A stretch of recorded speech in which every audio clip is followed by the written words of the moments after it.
আসসালামু আলাইকুম বন্ধুরা। শীত এসেছে, অথচ শীতের বিখ্যাত সেই খাবার খেজুরের রস। খেজুরের রস খাবেন না তা কিন্তু শীতে হয় না। তবে অবশ্যই খেজুরের রস খেতে হলে কিছু সাবধানতা অবলম্বন করতে হবে। কিন্তু এত সতর্কতা সত্ত্বেও খেজুরের রস কিন্তু খেতেই হবে। চলুন খেতে খেতে আমরা জানি খেজুরের রসের কি কি উপকারিতা এবং অপকারিতা রয়েছে।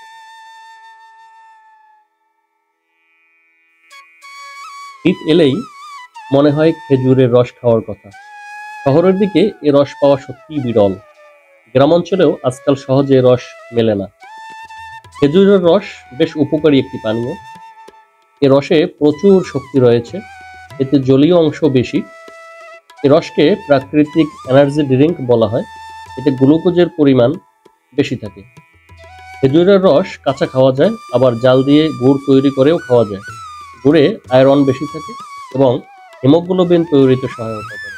যারা শারীরিক দুর্বলতায় ভোগেন, কাজকর্ম জোর পান না, খেজুরের রস তাদের জন্য দারুণ উপকারী। খেজুরের রস প্রচুর খনিজ ও পুষ্টি সমৃদ্ধ। এতে 15 থেকে 20% দ্রবীভূত শর্করা থাকে। খেজুরের গুড় আখের গুড় থেকেও বেশি মিষ্টি, পুষ্টিকর ও সুস্বাদু। খেজুরের গুড়ে প্রোটিন, ফ্যাট ও মিনারেল সবই রয়েছে। তবে যাদের ডায়াবেটিক্স রয়েছে তারা খেজুরের রস এড়িয়ে যাবেন। তো জানলেন খেজুর রস খাওয়ার উপকারিতা। তবে খেজুরের রসে সরাসরি কোনো ক্ষতি না থাকলেও বর্তমানে নিপা ভাইরাস নামের একটি ভাইরাস আমরা দেখতে পাই, যা খেজুর গাছেরা যখন গাছ কাটেন এরপরে রাতে বাদুড় সহ বিভিন্ন প্রাণী, তবে বিশেষ করে বাদুড় যখন এই খেজুরের হাঁড়িতে বসে এবং খেজুরের রসে মুখ দেয়, তখন এই প্রাণীটির সাথে এই প্রাণীটির যে লালা, সেই লালা থেকে এবং এই প্রাণীটির মলমূত্র থেকে ছড়াইতে পারে এই নিপা ভাইরাস। তো এই নিপা ভাইরাস যাতে না ছড়ায় সেজন্য যারা রস সংগ্রহ করে ও পরিবহনের সঙ্গে জড়িত তাদেরকে সবসময় পরিষ্কার পরিচ্ছন্ন থাকতে হবে। যেসব হাঁড়িতে এই রস সংগ্রহ করা হয় তা ভালোভাবে সচেতনতার সাথে পরিষ্কার করতে হবে। যারা চিকিৎসা দেবেন তাদেরকেও সচেতন থাকতে হবে, মাস্ক এবং গ্লাভস পরিধান করতে হবে, কারণ এই রোগ একজন থেকে আরেকজনের মধ্যে ছড়ায়। তো যাই হোক, এত কিছু সাবধানতা অবলম্বন করার পরেও খেজুরের এই লোভনীয় রস কিন্তু আমাদেরকে খেতেই হবে। বিশেষ করে যারা গাছিরা রয়েছেন তারা যদি তাদের এই হাঁড়ি নামানোর সময় যদি গাছটাকে রসকে হাঁড়িকে ঢেকে দেন, তাহলে কিন্তু এই রোগের প্রাদুর্ভাব কমানো সম্ভব।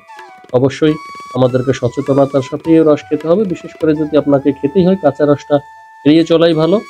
সেক্ষেত্রে আপনি যদি খেজুরের রসকে আগুনে জাল দিয়ে খান তাহলে কিন্তু হচ্ছে এই ভাইরাসটা আর থাকবে না।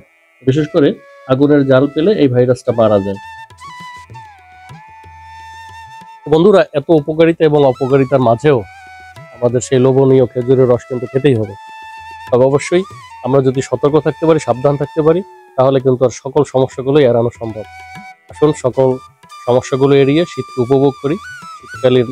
শীতের বেশি বেশি পিঠা খাই, খেজুরের রস খাই, খেজুরের রস দিয়ে যত পিঠা হয় এগুলো আমরা উপভোগ করি। সবাইকে আবারও শীতের শুভেচ্ছা রইল। আসসালামু আলাইকুম।